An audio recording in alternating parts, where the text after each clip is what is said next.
בפרק הזה אתם תצטרכו שרוואל לבן, נרות, לוח סיאנס, כי אנחנו מפסיקים לדבר פרקטיקה, ואנחנו הולכים לדבר על ספר שנוי במחלוקת. תראו, איך זה הגיוני שאתם יודעים לסחור? אתם יודעים, רוב הפעמים, לאן הגרף הולך להתקדם, למעלה, למטה. אתם יודעים את הכיוון היומי, אתם יודעים מה הפעולות שאתם צריכים לעשות, ובפרק הקודם גם הבנו שאתם יודעים מה הפעולות שאתם צריכים לעשות ואתם לא עושים אותם, ויש לכם יומן מסחר ואתם עושים כל מה שצריך, ועל הנייר אתם לגמרי מרגישים שאתם יכולים לעשות כסף מהדבר הזה, וזה לא קורה. כאילו יש פעולות, אתם עושים הכל נכון, עדיין הכל עובד, ומשהו לא מתחבר. שימו את השרוואל, ברוכים הבאים לפרק השלישי. איזה פתיח, בונה, זה פתיח של יוטיובר, איך הוא שרמוטה. ברוכים הבאים לפרק השלישי. בואו נתחיל. כמו שהבנתם, אנחנו הולכים לדבר היום על המחשבות. בסדר? הספר הסוד, כל הסוד בסופו של דבר, אני אקצר לכם את ה-150 עמודים, משהו שיש פה. הסוד הוא מחשבה יוצרת מציאות. זאת אומרת שכדי שמשהו יתממש בעולם הגשמי, אנחנו צריכים קודם כל להכיל אותו במחשבה שלנו. מה זאת אומרת להכיל אותו? אנחנו צריכים לחשוב אותו ולהרגיש אותו. זאת אומרת, אם אני חושב, וואו, אני סוחר רווחי, אבל אני מרגיש לא סוחר רווחי ואני כאילו יושב בגרף בלחץ, זה לא יתממש. אם אני מרגיש סוחר רווחי, מתנהג סוחר רווחי, חושב סוחר רווחי, מאמין שיש לי כל מה שצריך כדי להצליח, זה יגיע. אם אתם עדיין לא שמתם את השרוואל ואתם לא מאמינים לי, אז אנחנו הולכים להיכנס ולהבין על מה לעזאזל אני מדבר. אני עם שרוואל כתום היום, האמת שכתום זה צבע של הנזירים. תראו,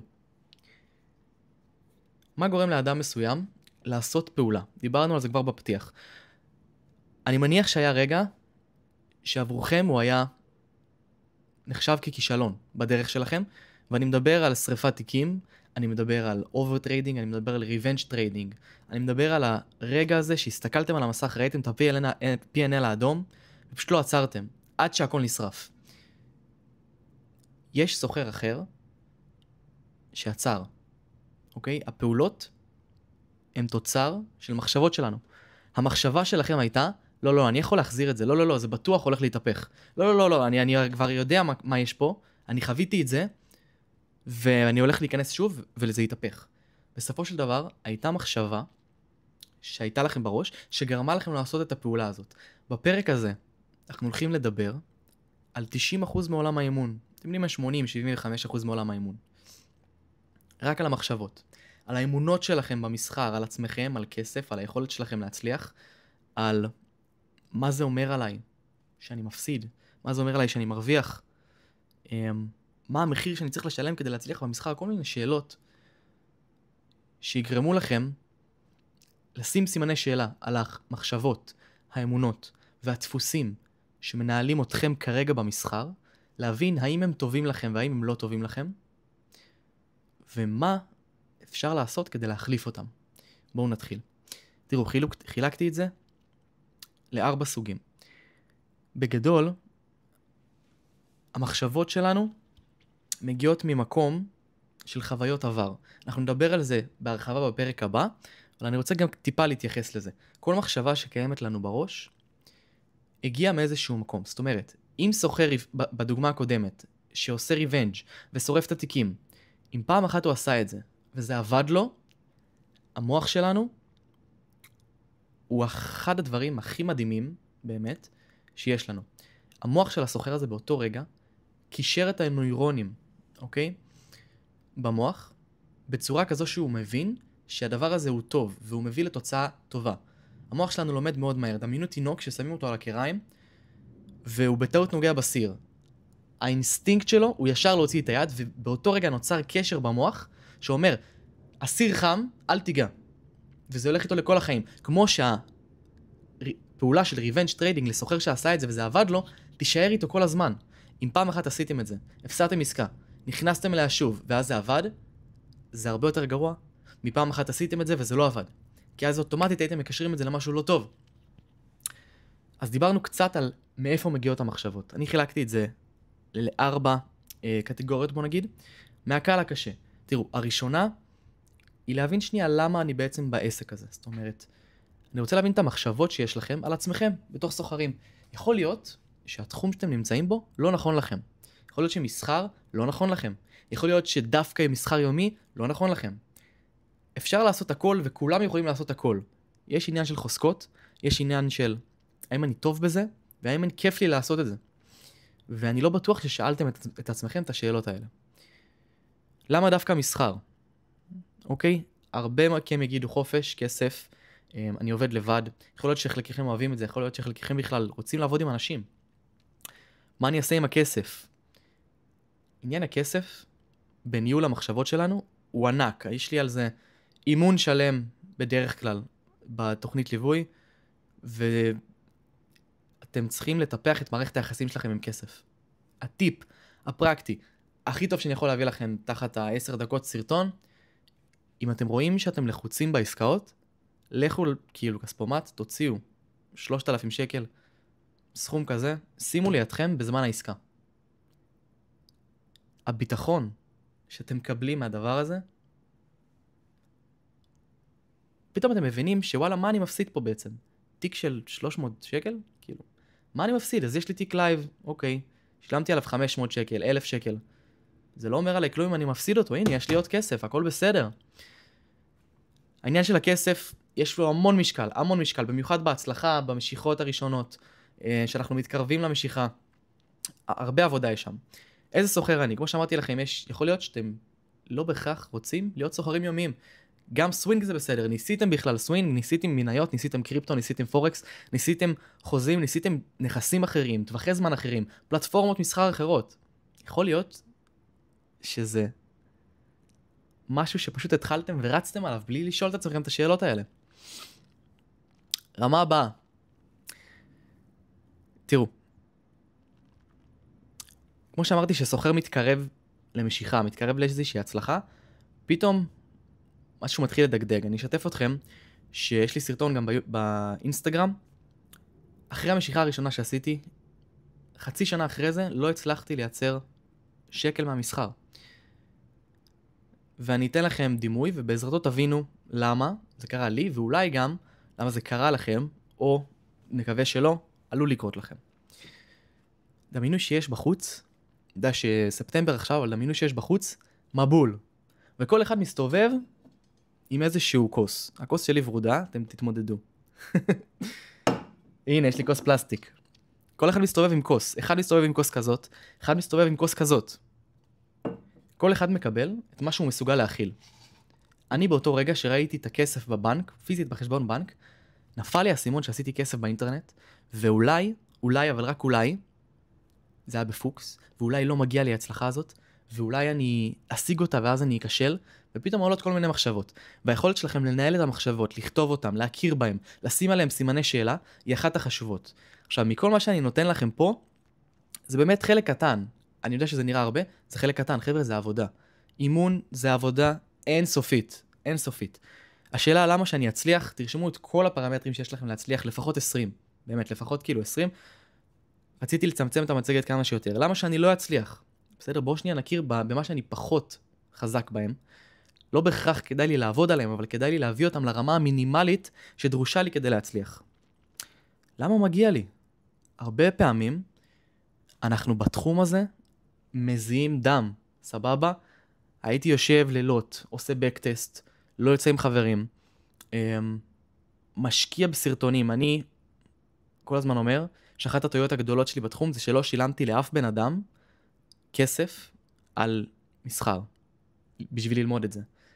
בארץ לא שילמתי לאף אחד, ובחול שילמתי $50 לבחור בשם הוא חסן, אחלה גבר, שלמדתי ממנו סרטונים עם מבטא ערבי, והוא היה תותח, עדיין הייתי צריך לשלם על קורס. אז אני קראתי את התחת, וכשאני בא לגרף אני אומר בונה, אחרי כל מה שעברתי, בטח שמגיע לי להצליח. זה יכול להיות חוזקה, וזה יכול להיות משהו שמלחיץ אתכם. אתם צריכים להבין האם הדבר הזה, המחשבה הזאת, גורמת לכם לבוא למסחר באנרגיה של וואו, אני הולך להצליח את זה, או באנרגיה של שומע, אחרי כל מה שעשיתי, אני חייב להרוויח את העסקה היום, ובואו ניקח את הטייק, ובואו ניכנס כי אני חייב את העסקה, ואני חייב כבר את המשיכה הזאת. שוב, זה עניין של מה מנהל אותי בזמן המסחר. מה המחיר שאני צריך לשלם כדי להצליח במסחר? שוב, זו אותה נקודה של מה אני יודע שאני צריך לעשות ואני לא עושה. מה אני מרוויח מזה שאני לא מצליח? הרבה פעמים נוח לנו. נוח לנו באזור שאנחנו נמצאים בו. יכול להיות שאם אני אצליח, אז פתאום אני משנה את החיים שלי בצורה כזו דרסטית, שאני לא רוצה לעשות את זה בכלל, בתת מודע שלי. בלא מודע. אם אני אצליח, מה יקרה? איך החיים שלי השתנו? בוא'נה, פתאום אני לא עובד בוולט. פתאום אני לא צריך למלצר. פתאום אני יכול לשבת בבית כל היום, ואולי זה קצת מפחיד. אולי יש שם איזה משהו שאני מפחד ממנו. בסופו של דבר אנחנו מפחדים משינוי באופן אבולוציוני. זה קצת עמוק וקצת, בוא נגיד, תחום שצריך לצלול אליו כדי באמת להכיר בזה, אבל יכול להיות שיש לכם איזושהי מחשבה שאומרת, אם אני אצליח, אז יקרה כך וכך. ויכול להיות שזה מנהל אתכם במסחר. מה זה אומר עליי שאני מפסיד? מה זה אומר עליי שאני מרוויח? אני אקצר לכם, התשובה היא כלום. בסדר? התשובה היא כלום. אם אתם חושבים, או אם אתם מרגישים, אחרי כל עסקה, את האפ למעלה או את הדאון למטה, אתם מקשרים יותר מדי את הערך העצמי שלכם לעסקאות. בסופו של דבר, זה קליקים במחשב. אמרתי לכם, הדבר הכי גרוע שיכול לקרות לכם, זה שתשרפו את 1,000 שקל של המבחן, או אם זה תיק לייב ופגעתם בסטופ בצורה קיצונית, ואתם לא מתחילים ששורפים עשרות אלפי שקלים, תשרפו כמה אלפי שקלים. בסדר? במקרה הכי גרוע. לא מזלזל בכסף, אני אומר שזה פשוט יהיה עוד אבן בדרך, זה לא אומר לכם כלום. אם אתם בתחום הזה, אתם פה למלא זמן. זה הולך להיות המקצוע שלכם, בהנחה שלא תוותרו כמו 95% מהאנשים שנכנסו לתחום הזה. אם אתם מאמינים בעצמכם מספיק, ויש לכם, פאוזה דרמטית, את הסט אמונות הזה, שהן חזקות, ואת המחשבות הנכונות, שתורמות לכם, אז אתם מסוגלים לעשות את הפעולות הנכונות, שדיברנו עליהן בפרק הקודם, שיעזרו לכם להגיע לתוצאות הנכונות. ואולי המספר הזה יהפוך מאפס לא אפס, לא יודע, מספר חיובי. מחשבה יוצרת מציאות. הספר הזה, אמרתי לכם, זה 150 עמודים של חצי חרטה בפיתה, חצי אחד הדברים הכי טובים שיש ליקום הזה לומר. תלוי איך אתם מסתכלים על זה. אני אומר לכם שהעבודה היא לא בפעולות, העבודה היא על המחשבות, וזה עבודה קשה, ולעבודה הזאת אתם לפעמים צריכים בן אדם חיצוני שיבוא ויעיר לכם על המחשבה הספציפית שמנהלת אתכם. יכול להיות שזה כסף, יכול להיות שזה ערך עצמי, יכול להיות שזה ביטחון, זה יכול להיות מלא דברים שאנחנו לא מודעים להם. ואם בפרק הקודם רשמתם מלא פעולות ועדיין לא עשיתם אותם, כנראה שיש לכך סיבה. לכל דבר שלא עשיתם יש סיבה שלא עשיתם אותו, יש מחיר שאתם לא מוכנים לשלם. מחשבה יוצרת מציאות, זאת אומרת שאני עושה מניפסטינג. כן, בואו נשתמש במילה של השערוע הלבן מההתחלה. אני מייצר לעצמי את המציאות שאני רוצה לראות. אני צריך כבר עכשיו להתנהג כמו סוחר רווחי. כבר עכשיו להתנהג כאילו אני מרוויח את הסכום שאתם רוצים להרוויח. אוקיי? יכול להיות 30,000, יכול להיות 50,000, יכול להיות גם 5,000 בחודש, שזה מדהים. ואף אחד לא מדבר על זה. 5,000 בחודש מקליקים במחשב, כן? זה מדהים. הסוד, כן, מהספר, זה קודם כל להיות, ואז זה יקרה. זאת אומרת, קודם תהיו בתחושה שלכם סוחר רווחי, ואז אתם באמת תהיו סוחר רווחי. אם אתם אומרים לעצמכם, לא, קודם אני אקבל את המשיכה, ואז אני אעשה משפחה, זוגיות, הכוונה, אני אתרכז יותר במשפחה, אני אתרכז יותר בזוגיות, יהיה לי יותר זמן לעשות את העסק הצדדי האחר שאני תמיד רוצה לעשות, או את הרעיון שאני תמיד רוצה לעשות. תעיפו את המחשבה הזאת. היא לא משרתת אתכם. לכו תעשו את הדבר הזה, ופשוט תתנהגו כאילו אתם כבר מרוויחים במסחר. אני אומר את זה פשוט, אני יודע שזה תהליך, אבל זאת העבודה. זה הסוד, זה הסוד, חד משמעית. אגב, תראו משהו מגניב. יש בספר P&L, עשינו מניפסטינג למסחר. זה הסוד. מחשבה יוצרת מציאות. תהיו קודם כל הסוחרים רווחיים שאתם רוצים להיות, וזה יתגשם. זה היה הפרק. בפרק הבא אנחנו הולכים לדבר על מה גורם לכם לקבל את המחשבות האלה, להאמין בהם. הולך לתת לכם טיפ פרקטי, שהוא life change, משנה חיים. תעשו לייק, כפרה עליכם, תעשו לייק, סובסקרייב. אמרתי לכם, אני יוטיובר, זהו, כאילו, נגמר הבית בושיט. יאללה, נתראה בפרק הבא.